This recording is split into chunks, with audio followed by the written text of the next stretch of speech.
The saloon was thick with cigar smoke and the stink of cheap whiskey when her uncle traded her for a handful of silver dollars. They called her the mute girl, a broken thing. Nobody expected the hulking, bare-scarred trapper in the far corner to slam a heavy pouch of gold on the bar and claim her. And absolutely nobody expected what would happen months later when the silent bride finally opened her mouth to speak. Bitter Creek was less a town and more a festering wound on the side of the mountain. It was a place where desperate men clawed at the frozen earth for gold, and when they didn't find it, they drank until they forgot their blistered hands. The Mudhen Saloon sat at the center of it all.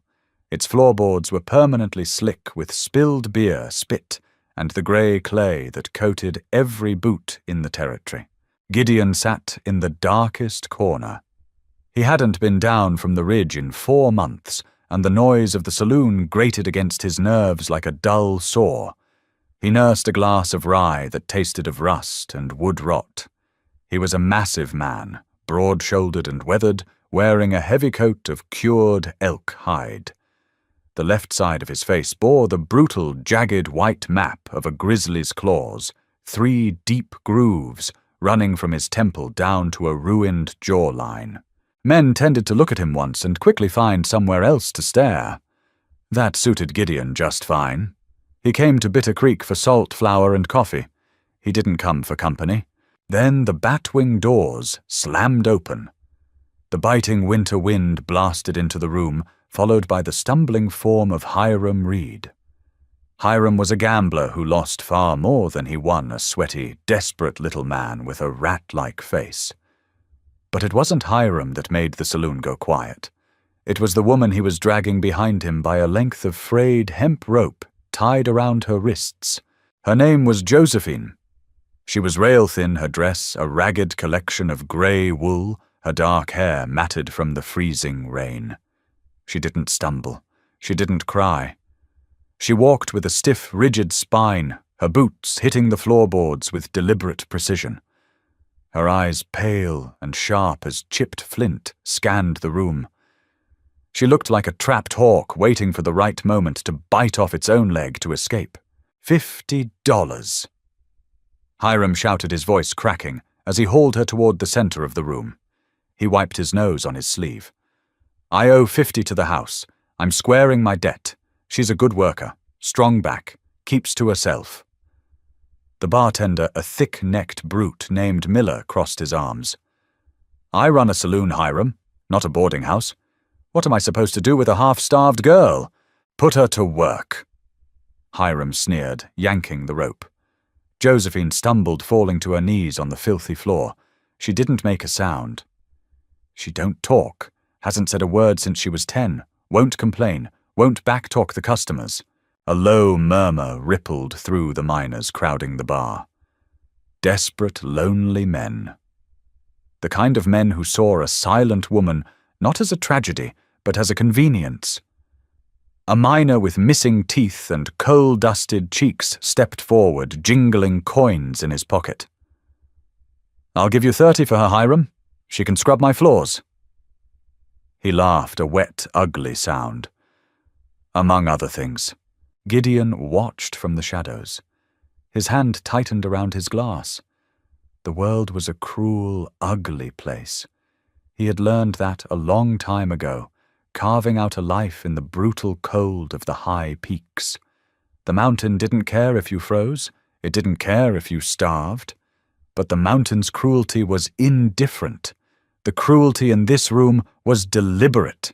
It was a rotting sickness. Josephine lifted her head. Her gaze met the grinning miner, and there was no fear in her eyes, only a bottomless, venomous hatred. She shifted her weight quietly, bracing her boots against the floorboards. She was preparing to fight. She would lose, but she would fight. Gideon stood up. The chair scraped loudly against the floor, a harsh sound that cut through the murmurs. He stepped out of the shadows. The sheer size of him, coupled with the horrific ruin of his face, made the miners part like muddy water. He walked slowly toward the center of the room. The smell of pine resin, cold iron, and old blood rolled off him. He didn't look at the miners. He didn't look at Hiram. He looked at Josephine. She stared back. Her breathing was shallow, but she held his gaze. She didn't flinch at his scars. Gideon reached into the deep pocket of his coat and pulled out a heavy leather pouch. He tossed it onto the nearest table. It landed with a dense, metallic thud that echoed in the quiet room. "There's 3 ounces of raw gold in there," Gideon said. His voice was a deep, gravelly rumble, ruined by the cold and years of disuse. "Settle your debt, Hiram. The girl comes with me." Hiram blinked, staring at the pouch. The greedy miners stepped back. Nobody argued with a mountain man who paid in raw gold. Nobody argued with a man who looked like he had crawled out of a grave. Gideon didn't wait for a reply. He drew a heavy hunting knife from his belt. The steel flashed in the dim lamplight. Several men flinched, but Gideon merely knelt beside Josephine. With one quick, precise motion, he sliced the hemp rope binding her wrists. He stood, putting the knife away. He looked down at her. "Get up."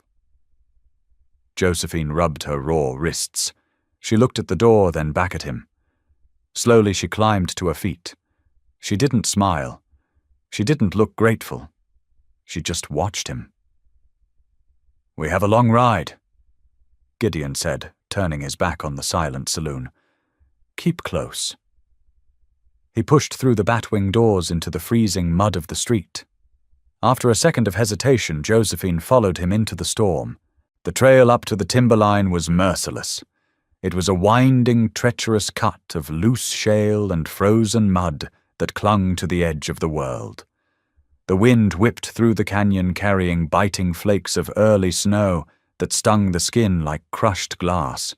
Gideon rode a massive, sure-footed roan gelding. Josephine rode a sway-backed pack mule he had purchased an hour before leaving Bitter Creek. She sat stiffly in the saddle, wrapped in a heavy wool blanket Gideon had tossed to her without a word. The cold was sinking into her bones, but she didn't shiver. She refused to show weakness. The silence between them was absolute. For 3 hours the only sounds were the hollow clack of hooves against stone, the creak of freezing saddle leather, and the relentless howl of the wind. Gideon didn't look back to check on her. He didn't offer reassurances. He navigated the switchbacks with the mechanical efficiency of a man who had made this climb 1,000 times. Josephine watched the broad expanse of his back. She analyzed him. Men were predictable. They wanted obedience, they wanted labor, or they wanted a warm body in the dark. She had expected to be dragged to a dingy room behind the saloon. Instead, she was being led into the clouds. She touched the chafed skin of her wrists under the blanket. He had bought her. A transaction. He owned her now just as surely as he owned the gelding and the mule. But he hadn't touched her. He hadn't even looked at her with that heavy, wet gaze that Hiram and the miners had. He looked at her, the way he looked at the sky, assessing the weather, preparing for the work ahead. By nightfall, they reached a plateau sheltered by a massive stand of ancient twisted pines. Nestled against the rock wall was a cabin. It was sturdy, built of thick, notched logs, chinked with heavy mud and moss. The roof was pitched steep to shed the heavy mountain snows. It wasn't a home. It was a fortress against the elements. Gideon dismounted. He took the mule's reins and tied both animals to a heavy post under a lean-to. He unstrapped the canvas sacks of supplies. "Go inside," he grunted, nodding toward the heavy oak door. Josephine slid down from the mule. Her legs were numb, her knees buckling slightly as her boots hit the frozen dirt. She caught herself against the saddle, catching her breath. Gideon saw her stumble. He stopped his heavy boots crunching on the frost. For a second she braced herself, expecting a rough hand to grab her collar and drag her inside. Instead, he simply waited. When she found her footing, he turned and carried the supplies toward the door. Inside the cabin was freezing, smelling of cold ash and cured leather. It was a single room, A cast-iron stove sat in the center. In one corner, a heavy timber bed frame held a mattress stuffed with pine needles covered in thick bear and wolf pelts. A rough-hewn table, 2 chairs, and a wall lined with tools, traps, and dried herbs completed the space. It was impeccably clean. Gideon struck a match. He touched it to a pile of kindling in the stove. The fire caught quickly, casting dancing orange light across the room. The flickering shadows caught the deep, ruined scars on his face, making him look demonic in the dim light. Josephine stood awkwardly by the door. She didn't know where to stand. She didn't know what was expected of her. Gideon stood up and brushed the ash from his hands. He walked to a cupboard, pulled down a tin plate, and set it on the table. He tossed a chunk of hardtack and several thick strips of dried elk meat onto it. Then he pointed to one of the chairs. "Eat." She moved slowly. She sat down. She was starving her stomach, a hollow cavern of pain, but she didn't rush. She took a small piece of the elk meat and chewed it methodically. She watched him as she ate. Gideon took off his heavy coat, revealing a faded flannel shirt stretched tight across a muscular chest. He didn't sit at the table. He grabbed a whetstone and a hatchet from a shelf and sat on a heavy wooden crate near the fire. He began to sharpen the blade. The rhythmic shk of the stone against the steel filled the room. When she finished eating, she placed the tin plate gently on the table. She remained seated, her hands folded tightly in her lap. The fire was warming the room, thawing her frozen limbs, making her dangerously sleepy. But she didn't dare close her eyes. Gideon stopped sharpening the hatchet. He looked over at her. The silence stretched thick and heavy. "I didn't buy you to be a slave," Gideon said quietly. His voice didn't match his face. It was rough, but it held no malice. "I needed someone to watch the fire when I run the trap lines. Someone to keep the cabin from freezing over. You don't have to talk. I prefer the quiet anyway." He stood up, placed the hatchet on the mantel, and walked over to a heavy wooden chest. He pulled out a thick wool blanket. He tossed it onto the floor right in front of the warm stove. "You take the bed," Gideon said. He didn't wait to see her reaction. He lay down on the hard wooden floor, pulling the blanket over himself, his back turned to her. Josephine stared at him. She looked at the heavy timber bed piled high with thick, warm furs.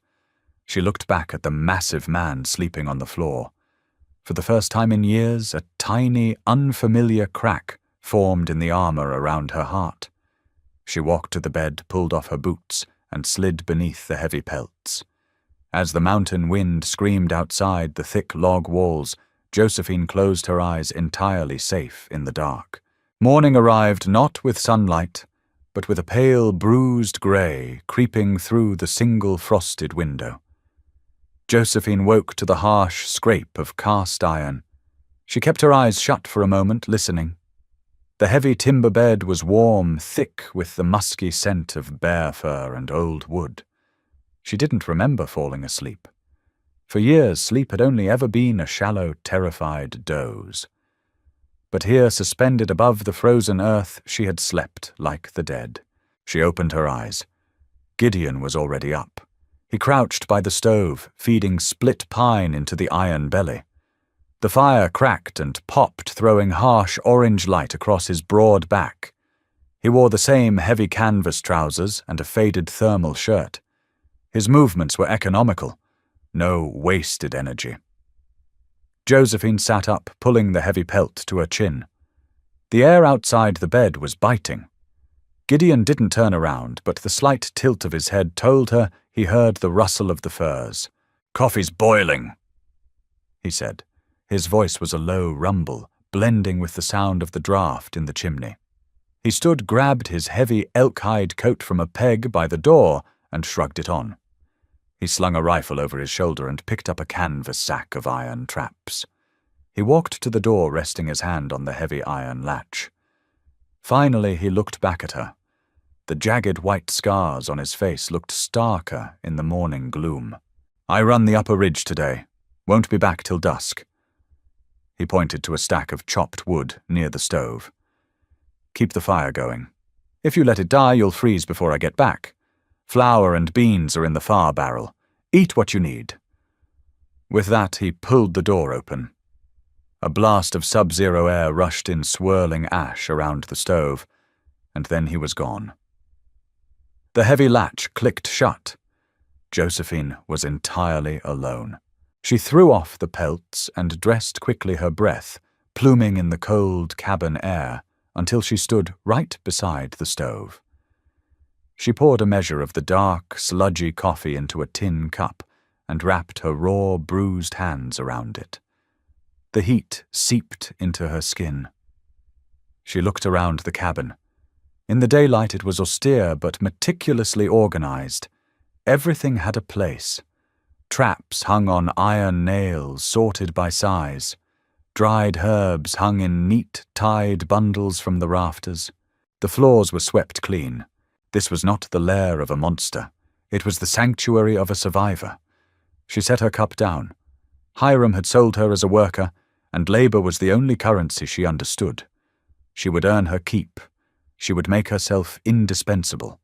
It was the only way to ensure he wouldn't drag her back down the mountain and sell her to the miners when he grew tired of her. She found a wooden bucket and opened the door. The cold punched her in the chest. Snow stretched in every direction, a blinding, unbroken white under the heavy grey sky. She waded to the woodpile, loaded her arms with split logs, and carried them inside. She did this 4 times until the stack beside the stove was high and neat. Then she inspected the pantry. Dried beans, salt pork, a sack of flour, a tin of rendered bacon fat. She rolled up her sleeves. The hours bled away. The wind howled a constant mournful dirge against the thick log walls, but inside the cabin grew warm. Josephine found a basin melted snow and scrubbed the rough-hewn table until the wood was pale. She kneaded dough her knuckles, working the flour and water with a rhythmic, punishing force. She set a pot of beans and salt pork to simmer on the flat top of the stove. The smell of baking bread and rich, salty meat slowly filled the small room, masking the sharp tang of leather and wood smoke. By the time the window turned from grey to black, her back ached and her hands were raw again. She sat in the chair by the fire watching the door. An hour passed. Then 2. A quiet, familiar panic began to claw at her throat. If he died out there, she would die in here. She didn't know the trail back to Bitter Creek, and she would freeze long before she found it. Just as the panic threatened to swallow her, heavy boots crunched on the porch. The door pushed open. Gideon stepped inside, bringing a cloud of snow with him. His face was red from the wind, his beard crusted with ice. He dropped a canvas sack by the door. A thick smear of fresh blood stained the bottom of the canvas. He turned to secure the latch, freezing mid-motion. He smelled the air. He turned back, his dark eyes scanning the room. He saw the high stack of wood. He saw the scrubbed table. He saw the iron skillet holding a perfectly baked loaf of flatbread and the steaming pot of beans. Finally, he looked at Josephine. She stood by the stove, her posture rigid, waiting for a reprimand, waiting to be told she had wasted his supplies or overstepped her bounds. Gideon didn't speak. He took off his coat and hung it up. He unlaced his frozen boots and set them by the hearth. He walked to the cupboard, retrieved 2 tin plates, and brought them to the stove. He scooped generous portions of beans onto both and tore the bread in half. He set a plate on the table where she sat, then sat opposite her. He took a bite. He chewed slowly. The food was simple, but it was hot, and it was seasoned, and it wasn't hardtack. Gideon looked across the table at her. The harshness in his eyes had softened just a fraction. "You didn't have to do all this," he said, his voice quiet. Josephine held his gaze. She picked up her own piece of bread, broke off a corner, and ate it. She didn't have to do it, but she had. Gideon nodded once, a sharp, decisive movement. "It's good," he murmured, looking back down at his plate. "Thank you." It was the first time in 10 years anyone had thanked her. Josephine kept her face entirely blank, but beneath the table her fingers curled tightly into her palms. The mountain was brutally cold, but for the first time in a long time, she didn't feel entirely frozen. The blizzard hit 3 days later. It didn't announce itself with a gentle flurry. It slammed into the mountain like a physical blow. The wind shrieked a high-pitched, deafening roar that rattled the thick window pane and forced smoke back down the chimney. Gideon had left before dawn. By noon, the world outside was a churning wall of white. Josephine paced the small perimeter of the cabin. She stoked the fire until the iron stove glowed dull red, but the chill still seeped through the chinking. She tried to mend a tear in one of Gideon's spare shirts, but her hands were shaking. The needle slipped, pricking her thumb. She watched a drop of blood well up bright red against her pale skin. He shouldn't be out in this. Even a man built like a grizzly couldn't survive a whiteout. A man could lose his bearings 10 feet from his own front door and freeze to death walking in circles. By 3 in the afternoon, the cabin was submerged in an eerie, premature twilight. Josephine stood by the window, her forehead pressed against the freezing glass, trying to pierce the driving snow. Nothing. Only the swirling void. Then a heavy thud against the heavy oak door. Josephine leaped back. She grabbed the heavy iron poker from the hearth. It could be a bear seeking shelter or a desperate drifter. She crept toward the door. Another thud. Weaker this time, followed by a low, agonizing groan that was barely audible over the wind. She dropped the poker and threw the iron latch, pulling with all her weight. The wind caught the door violently, ripping it outward. Snow blasted into her face, blinding her. A massive shape fell inward, crashing onto the floorboards. It was Gideon. He was covered in a thick crust of ice. He wasn't moving. Josephine fell to her knees. She grabbed the collar of his coat and hauled backward. He was impossibly heavy, dead weight against the slick floor, but adrenaline flooded her veins. She planted her boots, digging in her heels, and dragged him entirely inside. She lunged forward, grabbed the door handle, and fought the roaring wind to slam it shut, throwing the heavy iron bolt into place. The sudden quiet in the cabin was jarring. "Gideon!" She mouthed, her throat constricting. No sound came out. She scrambled back to him. He was breathing in shallow, ragged gasps. His face was ghostly pale beneath the scars. She frantically unfastened his heavy coat, peeling the stiff, frozen leather away. That was when she saw the blood. His left thigh was soaked, the heavy canvas of his trousers torn to shreds. The blood was a dark, wet crimson pooling rapidly on the wooden floor. He had slipped, or something had caught him. It was a jagged, ugly tear deep enough to expose the pale flash of muscle beneath the fat. Josephine didn't panic. Panic was a luxury for people who had someone else to save them. She ran to the stove, grabbing a clean basin, and poured water from the boiling kettle into it. She grabbed a clean rag from the shelf, a bottle of clear, harsh whiskey Gideon kept for medicinal use, and his sewing kit. She dropped to her knees beside him. She took his heavy hunting knife from his belt and sliced the canvas of his trousers open from the knee to the hip, exposing the full ruin of the wound. It was a ragged cut, bleeding heavily. Gideon groaned, his eyes fluttering open. They were glassy, unfocused. His massive hand weakly reached down, grabbing her wrist with startling strength. "Don't!" He slurred, his voice barely a rasp. "Leave it. Too cold." Josephine yanked her wrist free. She met his eyes. She shook her head, a sharp, violent motion. She grabbed the bottle of whiskey, uncorked it with her teeth, and spat the cork onto the floor. She didn't hesitate. She poured the raw alcohol directly into the open wound.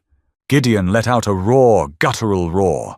His back arched off the floor, his hands flying up to grip the edges of the floorboards until his knuckles turned white. His jaw clenched so hard she heard his teeth grind. Josephine pressed her hands firmly on his chest, holding him down as the spasm passed. She waited until his breathing hitched and slowed. He looked up at her chest, heaving sweat-cutting tracks through the snow, melting on his face. She took the wet rag and aggressively cleaned the edges of the wound, wiping away the blood and grit. Then she threaded the needle with thick, black gut string. She held up the needle.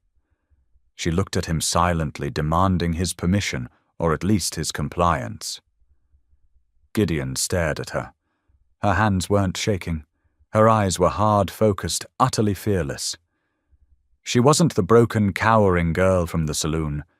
She was steel. He let his head fall back against the floorboards.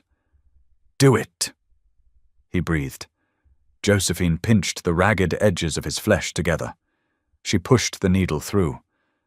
Gideon flinched, a low hiss escaping his lips, but he didn't move away. She worked with brutal efficiency. Pulled tie cut, over and over. 10 stitches, 15, 20. Her fingers were slick with his blood, but the bleeding finally slowed, then stopped. She tied the final knot and snipped the gut string. She grabbed a clean roll of cotton bandage and bound his thigh, tightly securing it with a firm knot. She sat back on her heels, utterly exhausted. The front of her dress was stained red.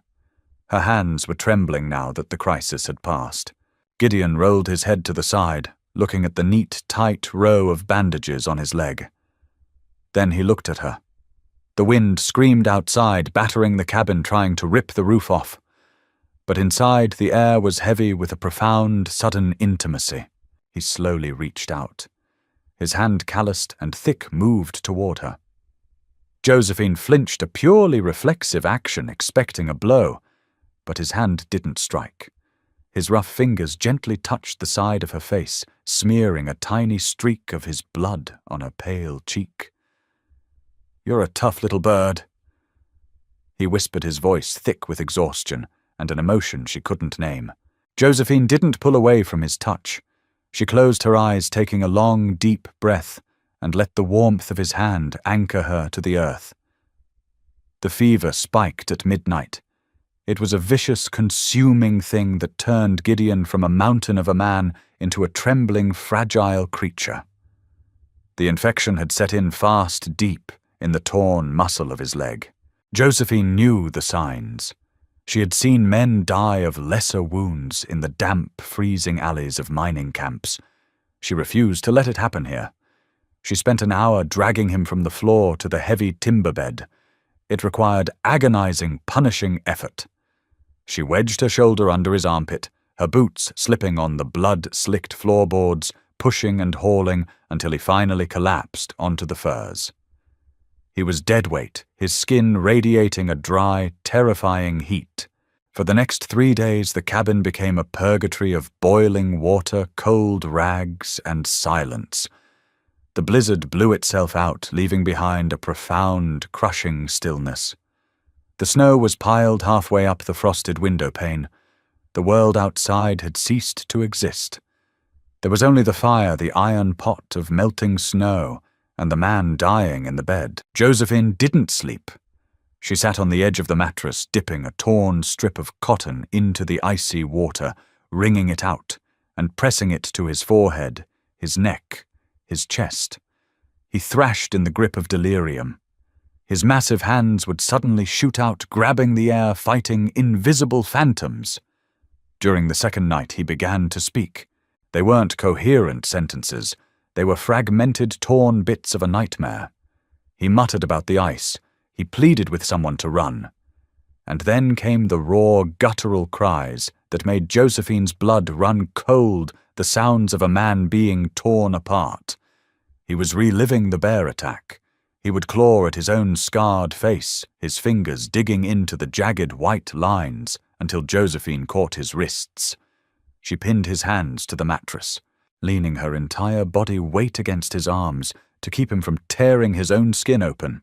"Shh," she breathed, the only sound she had made in days. It was just a rush of air, soft and desperate. She pressed her forehead against his burning shoulder. "Stay here. Stay with me." She didn't know if he could hear her through the veil of the fever, but slowly his muscles would uncoil. His breathing would hitch, then settle into a shallow, ragged rhythm. She poured whiskey down his throat, forcing him to swallow. She boiled willow bark she found in his meticulously labeled jars and spooned the bitter tea past his cracked lips. She changed the bloody bandages, her stomach churning at the sight of the angry red flesh, cleaning away the pus with boiling water and harsh soap. She didn't let herself feel pity. Pity was useless.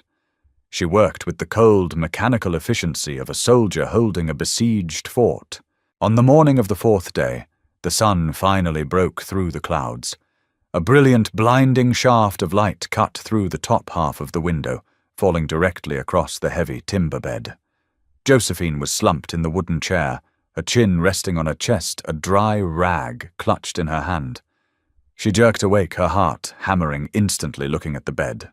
Gideon's chest was rising and falling in deep, even measurements. The terrible, frantic panting had stopped. His skin, though pale and drawn, was no longer flushed with that unnatural bruised red. The dry heat was gone, replaced by a cool, clammy sweat. The fever had broken. Josephine stood up. Her joints popped her back, screaming in protest. She walked to the bed and pressed the back of her hand against his cheek. It was cool. Gideon's eyelids fluttered. They felt heavy, crusted with sleep and grit. He opened them slowly, squinting against the harsh glare of the sunlight. It took several long seconds for his eyes to focus. When they did, they locked onto Josephine. She looked terrible. Her face was hollowed out by exhaustion, her hair a tangled, greasy mess, her dress stained with old blood and dirt. Dark, bruised circles hung beneath her pale, sharp eyes. Gideon tried to sit up. A white-hot spike of pain shot through his left leg, stealing his breath. He fell back against the pillows with a harsh grunt. Josephine immediately pushed his chest down a firm, non-negotiable pressure. She shook her head. She picked up a tin cup of water from the nightstand and held it to his lips. He drank greedily, the water spilling down his chin into his thick beard. When he finished, he let his head loll to the side. He looked around the cabin. The fire was roaring. The floor had been scrubbed clean of the blood. The woodpile was restocked. He looked back at her. The silence in the room wasn't empty anymore. It was heavy with a profound, unspoken understanding. He was a man who owed his life to no one. He had survived the mountain by trusting only himself. Now he was entirely at the mercy of a woman the world had discarded as broken. How long? He rasped. His throat sounded like it was filled with crushed gravel. Josephine held up 4 fingers. Gideon closed his eyes, exhaling a long, shuddering breath. "You stayed." It wasn't a question. It was an acknowledgement of a debt he could never repay. She could have taken his gold. She could have taken his horse and ridden down the mountain the moment the storm broke. Josephine didn't smile. She just pulled the heavy furs up to his chest, tucking them firmly around his shoulders. She picked up the empty basin and walked toward the stove. She had kept the fort. Now they just had to survive the winter. Recovery was a slow, humiliating process for a man used to moving mountains. For a month, Gideon was confined to the cabin. He carved a heavy crutch out of a straight pine bough and learned to hobble from the bed to the stove, dragging his ruined leg behind him. The dynamic between them shifted. Josephine became the hunter. Gideon taught her how to load the heavy repeating rifle. He showed her how to sight down the barrel, how to account for the wind, how to gently squeeze the trigger instead of pulling it. She learned fast. She shot a stringy winter hare her first week out, dragging it back to the cabin with a quiet, fierce pride burning in her eyes. Spring approached with agonizing slowness. The deep drifts began to pack down, forming a hard, icy crust. The constant howl of the wind softened into a steady, bitter breeze. It was a Tuesday afternoon when the mule began to scream. Josephine was at the table kneading dough. Gideon sat by the fire mending a broken leather harness. The sudden frantic braying from the lean-to shattered the quiet. Gideon dropped the leather. He grabbed his crutch and hoisted himself up. His face was instantly a mask of hard, cold violence. The mountain didn't make that kind of noise unless something was wrong. Josephine wiped her flour-covered hands on her apron. She didn't ask questions. She moved to the corner, picked up the rifle, and levered around into the chamber. The metallic clack-clack was loud in the small room. Gideon moved to the window, leaning heavily on the pine crutch. He wiped the condensation from the glass and peered out into the blinding white. "Trouble," he murmured. Coming up the ridge were 3 men on horseback. Their horses were blowing hard chests lathered with freezing sweat, struggling through the crusty snow. The man in the lead wore a heavy buffalo coat. Even at a distance, Josephine recognized the rat-like slouch of Hiram Reed. She tightened her grip on the rifle stock until her knuckles went white. Her heart hammered against her ribs, a frantic, trapped bird. He had come for her. He had realized Gideon was injured, or he had simply gotten greedy for the rest of the gold, and he had come to drag her back to the mud and the smoke.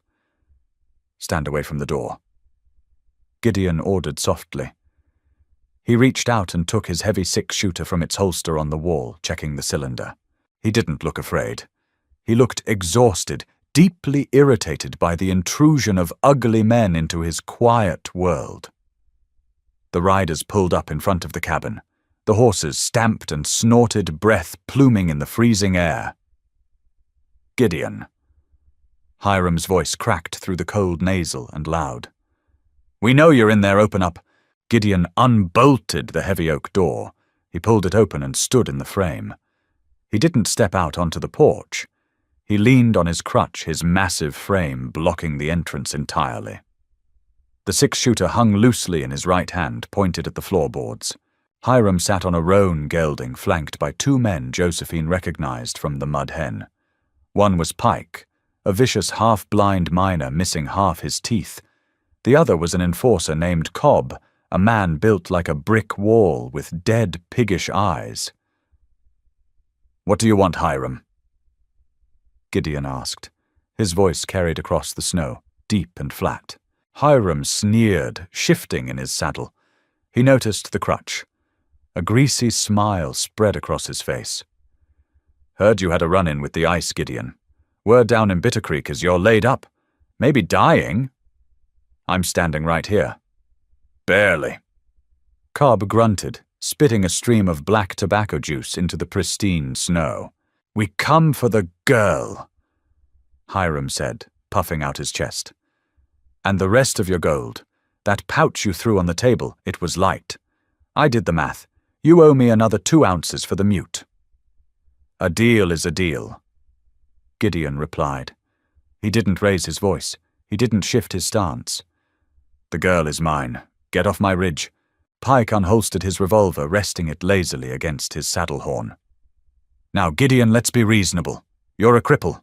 You can't even stand up straight. We're 3 armed men. Hand over the gold and the broken girl, and we ride away." Inside the cabin, hidden by the shadows, Josephine leveled the rifle. She rested the heavy steel barrel against the doorframe, aiming directly at the center of Hiram's chest. Her finger found the trigger. Her breath slowed. She was not a broken thing. She was the woman who had fought a grizzly's claws with raw whiskey and gut string. She would kill all 3 of them before she let them take her back.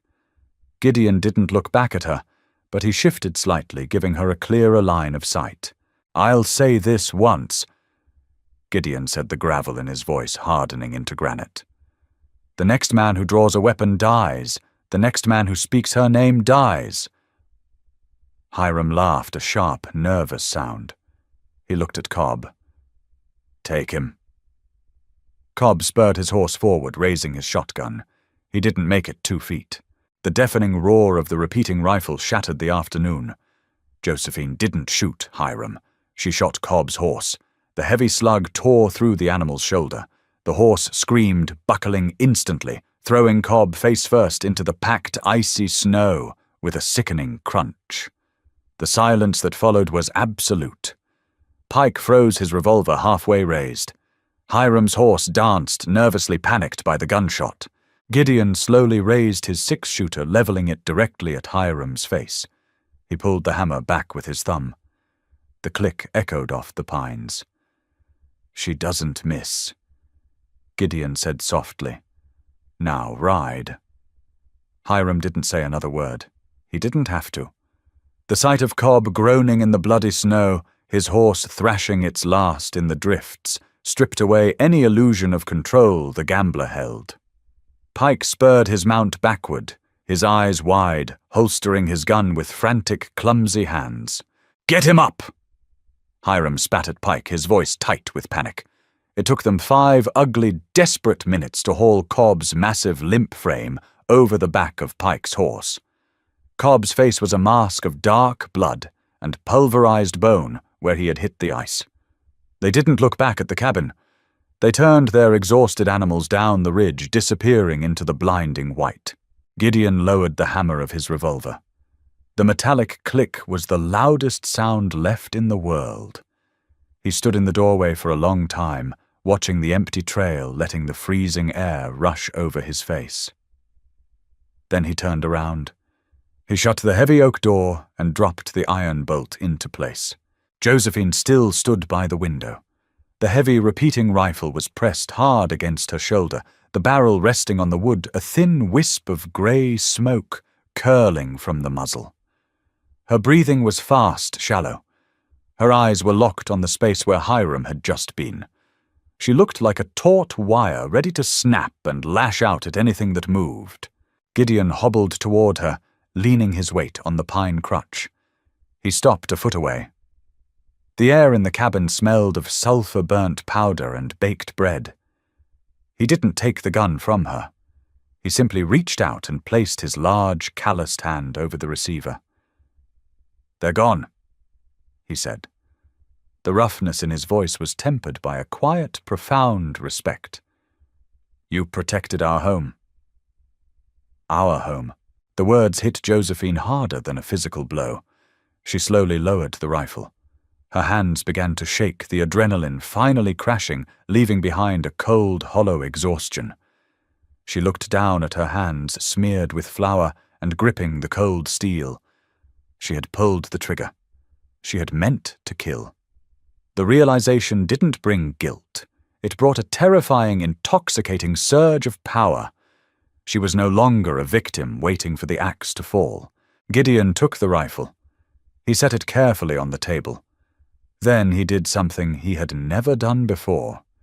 He stepped closer, closing the distance between them, and wrapped his massive arms around her. He didn't pull her tight. He simply offered his chest as a wall against the storm. Josephine went rigid for a fraction of a second. The instinct to flee, to curl into a defensive ball, screamed in her mind. But the smell of him, pine resin, cold wind, and honest sweat anchored her. She let out a long, shuddering breath and rested her forehead against his chest. She didn't cry. Tears were a waste of water, but she let herself be held. The winter broke 3 weeks later. It didn't happen all at once. It started with the sound of dripping water. The heavy icicles hanging from the eaves began to weep, pattering against the packed snow. The wind lost its razor edge, turning into a heavy, damp breeze that smelled of wet earth and decaying pine needles. The mountain shed its white armor, revealing a landscape of slick gray rock, dark mud, and the vibrant, violent green of new growth. Gideon's leg healed into a stiff, permanent limp. The torn muscle had fused back together, leaving a thick, ropey scar that tightened when the weather turned damp. He abandoned the crutch, walking with a heavy, rolling gait that made him look even more like a wounded bear. But his strength returned. He began running his traplines again, clearing out the winter catch, skinning and curing the thick pelts of fox, mink, and beaver. Josephine changed too. The hollow, starved look left her face. Her cheeks filled out, flushed with the sun and the biting morning air. The grey wool dress was long gone, replaced by heavy canvas trousers she had altered from Gideon's spares, and a flannel shirt rolled up to her elbows. She chopped wood. She hauled water. She learned to read the tracks in the mud, pointing out the deep impressions of a mountain lion to Gideon, with a sharp nod of her chin. They moved around each other with the practiced grace of a seasoned team. There was no need for words. A tilt of the head meant the coffee was hot. A hand on the shoulder meant the snares were empty. A long look across the fire meant the night was settling in. One evening in late May, the air was warm enough to leave the cabin door open. The sun was dipping below the peaks, bleeding fire across the sky. Gideon was sitting on the porch step, a whetstone scraping rhythmically across his skinning knife. Josephine sat in the chair just inside the door, mending a tear in a canvas sack. Gideon stopped sharpening. He wiped the blade on his trousers and looked out at the darkening tree line. "The pelts are cured," he said. His voice was casual, but the tension underneath it was thick. "We have 70 pounds of prime winter fur, and we're entirely out of salt, coffee, and lead." Josephine stopped sewing. The needle hovered over the canvas. "I need to go down to Bitter Creek tomorrow," he said. He turned his head, looking at her over his shoulder. The jagged white scars on his face caught the dying light. "You can stay here. I'll leave you the rifle. I'll be back in 4 days." He was giving her a choice. He was offering to shield her from the town, from the filth, from the memories of the saloon. Josephine set the canvas aside. She stood up, walked to the doorway, and looked down at him. She shook her head. One sharp, decisive movement. She wasn't hiding anymore. She belonged to the mountain now, and the mountain didn't hide. She reached out and tapped the heavy hunting knife in his hand, then pointed to herself. "I go where you go." Gideon looked at her, his dark eyes tracing the hard, determined lines of her jaw. A slow, deeply hidden smile touched the corners of his mouth. He sheathed the knife. "Pack your saddlebags," he said. "We ride at dawn." The ride down the mountain was vastly different from the agonizing climb 6 months prior. The trail was treacherous with spring run off a muddy sluice of loose rocks and rushing water, but the gelding and the mule navigated it with practiced ease. More importantly, the woman on the mule was not the same broken captive who had ridden up in a freezing haze. Josephine rode beside Gideon where the trail allowed not behind him. She sat tall in the saddle, the heavy repeating rifle snug in a custom leather scabbard Gideon had riveted to her saddle. She wore a wide-brimmed felt hat pulled low over her eyes against the glare of the sun. She looked like a drifter, a hardened frontier woman who knew exactly how to use the steel she carried. By mid-afternoon, the smell of Bitter Creek reached them. It was a sour chemical stench of mining runoff unwashed bodies and stale beer. They rode into the main street. The mud was baking into a hard, cracked grey crust under the summer sun. The town was crawling with miners' claim jumpers and prospectors chasing the thaw. As Gideon's massive roan gelding stepped onto the main thoroughfare, the noise of the street began to die. Men stopped in their tracks. Conversations trailed off into stunned whispers. The scarred man. He wasn't dead. The rumors had sworn Hiram left him bleeding out in the snow, that the blizzard had taken him. Yet here he was, massive and terrifying. His ruined face locked in a permanent, indifferent scowl. And then they looked at the woman riding beside him. It took them a moment to recognize the mute girl. She wasn't a ragged, starving thing dragging her feet at the end of a rope. She was healthy-armed and staring back at them with a gaze so cold it made several men look away. Gideon didn't stop at the general store. He steered his horse directly toward the Mud Hen Saloon. He dismounted, tying the roan to the hitching post. Josephine slid off the mule, tying it securely next to the gelding. She adjusted the heavy canvas trousers and stepped up onto the wooden boardwalk, her boots, making a sharp, authoritative sound. Gideon walked beside her, his stiff limp making his footsteps heavy and uneven. He pushed the batwing doors open. The mud hen was packed. The air was a suffocating cloud of blue cigar smoke and cheap perfume. But the moment the doors swung open, the piano player slammed his hands down on the keys, creating a harsh, discordant chord that hung in the sudden silence. 50 heads turned toward the entrance. Miller, the thick-necked bartender, dropped a dirty rag on the bar. "Well, I'll be damned," he muttered, reaching instinctively for the shotgun under the counter. Gideon ignored him.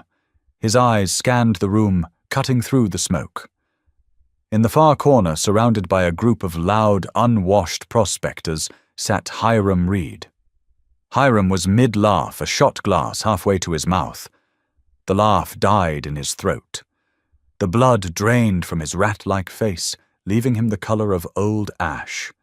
He slowly lowered the glass, his hands trembling so violently the amber liquid spilled over his knuckles. Gideon walked toward him. The crowd parted. Men shoved each other out of the way, desperate to avoid the mountain man's path. Josephine followed 2 steps behind him, her right hand resting casually near the heavy hunting knife she now wore on her belt. Gideon reached Hiram's table. He didn't draw his gun. He didn't yell. He simply unslung the heavy canvas sack from his shoulder and let it drop onto the center of the table. The sheer weight of it cracked the cheap wood, spilling a dozen prime, perfectly cured winter pelts across the surface. "I need flour, salt, coffee, and 50 rounds of .44 caliber. Gideon said to the room at large, though his eyes never left Hiram.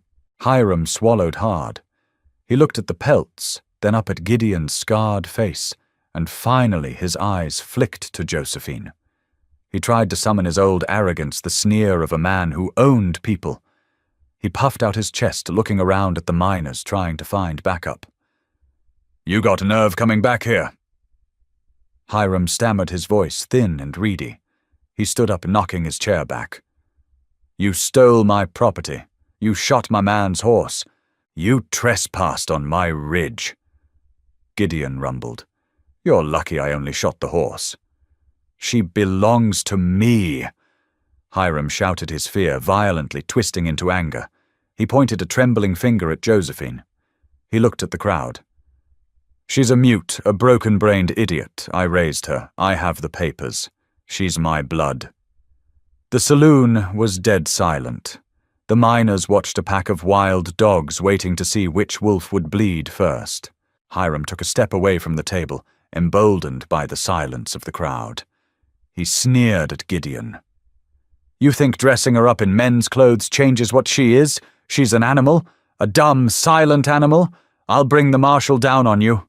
I'll have you hung for theft, and I'll sell her to a crib down in Denver where she belongs." Gideon's hand moved toward his 6-shooter. The movement was slow, deliberate, a promise of impending violence. He was going to kill Hiram.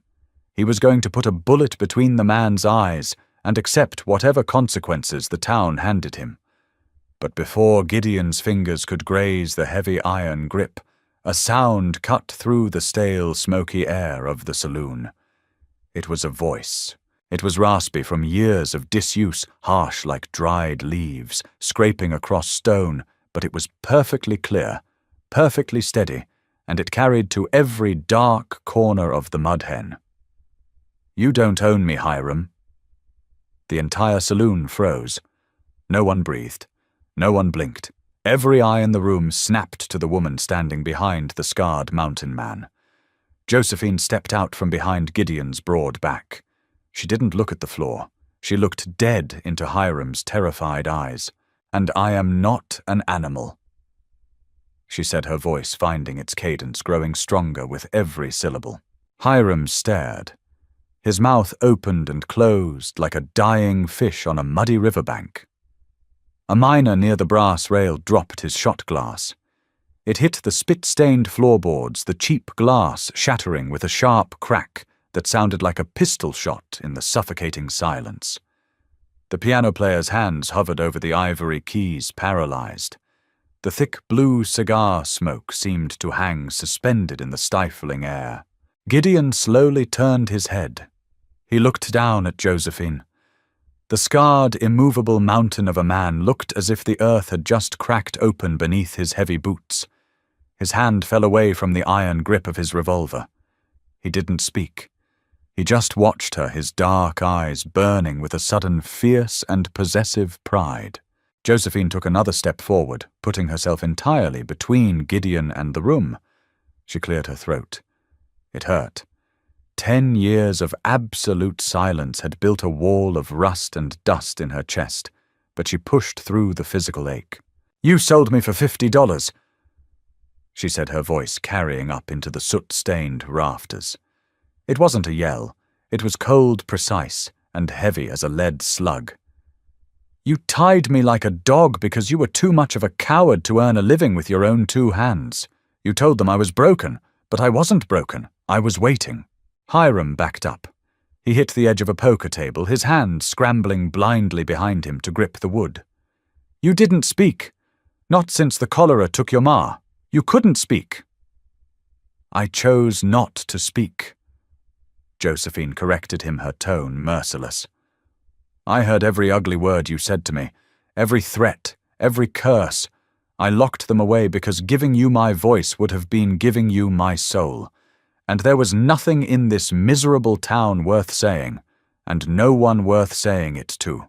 She shifted her flinty gaze to the miners crowding the bar, the same men who had laughed at her, who had bid on her like a piece of slaughtered meat 6 months ago.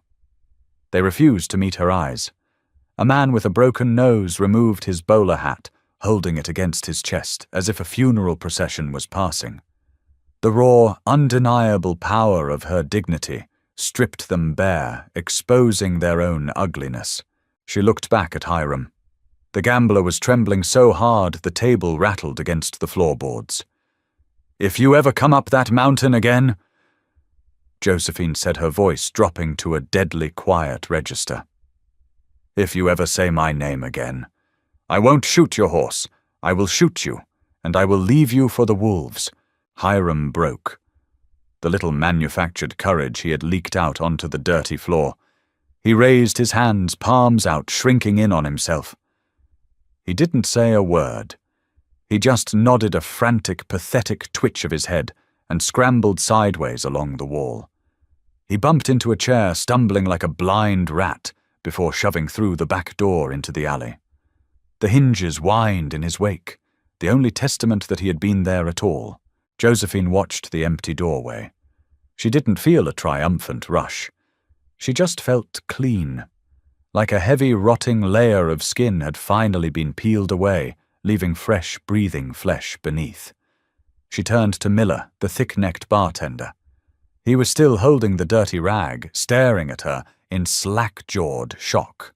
He asked for flour salt coffee and 50 rounds of .44, Josephine said.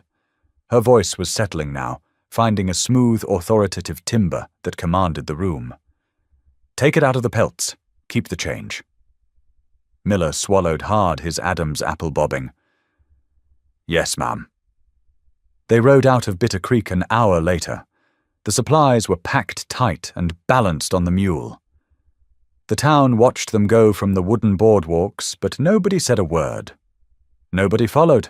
The climb back up the ridge was a slow, rhythmic ascent. The geldings' hooves struck stone, a steady drumbeat marking their departure from the filth. The air cooled, shedding the oppressive heat of the valley. The chaotic chemical stink of the mining camp faded, replaced by the sharp, holy scent of alpine spruce, wet earth, and ancient granite. Josephine breathed it in deeply. Her throat throbbed a dull, raw ache, but it was a good pain. It was the pain of muscles being used for the first time in a decade. She watched Gideon's broad back swaying with the roan's gait. He hadn't turned around. He hadn't demanded an explanation or peppered her with eager questions. He gave her the space to let the echo of her own voice settle into her bones. When they finally reached the plateau, the sun had dipped below the peaks, casting the world in deep purple twilight. The cabin sat exactly as they had left it, a sturdy fortress against the vast, darkening sky. They dismounted. They unloaded the canvas sacks in tandem, moving with the same unspoken, flawless rhythm they had perfected over the brutal winter. Gideon carried the last heavy sack of flour inside, setting it down by the pantry. Josephine stood by the cast-iron stove, striking a match to light the oil lantern. The yellow flame flared, casting warm, dancing light across the rough-hewn logs. Gideon took off his heavy elk-hide coat. He hung it on the wooden peg. He turned and looked at her. The silence in the cabin was different now. It wasn't the heavy, guarded quiet of two strangers surviving a storm. It was the comfortable, settling quiet of a finished day. "You were waiting," Gideon repeated softly, his deep, gravelly voice filling the small room, recalling the words she had thrown at Hiram. Josephine placed the glass chimney over the lantern flame. She turned to face him. She walked across the floorboards, stopping mere inches from his massive chest. She reached up her calloused fingers, gently tracing the jagged, pale scars on his cheek. He didn't flinch. He leaned into her touch, closing his eyes for a fraction of a second. "I was waiting for a reason," she said, looking up into his dark, tired eyes. A soft, genuine smile finally broke across her face, changing her entirely, softening the hard edges the world had forced upon her. "I found it." Gideon let out a long, heavy breath. He wrapped his thick arms around her waist, pulling her flush against his chest. He buried his ruined face in her hair, breathing in the scent of the cold wind and the woman who had saved his life. The mountain was a harsh, unforgiving place. It broke weak men and buried the careless. But for the scarred trapper and his no longer silent bride, it was the only piece of the world that mattered. It was finally home. The wild frontier forces people to reveal who they truly are. Hiram was a coward, the town was a pack of wolves, but Gideon and Josephine proved that true strength lies in protecting the ones you love. Josephine didn't just find her voice. She found a home where she was finally heard, and Gideon found a love that looked past his scars. Did you love this intense, slow-burn Western romance? What was your favorite moment from Josephine's triumph in the saloon? Drop a comment below. Don't forget to hit that like button, share this story, and subscribe to our channel for more epic audio dramas.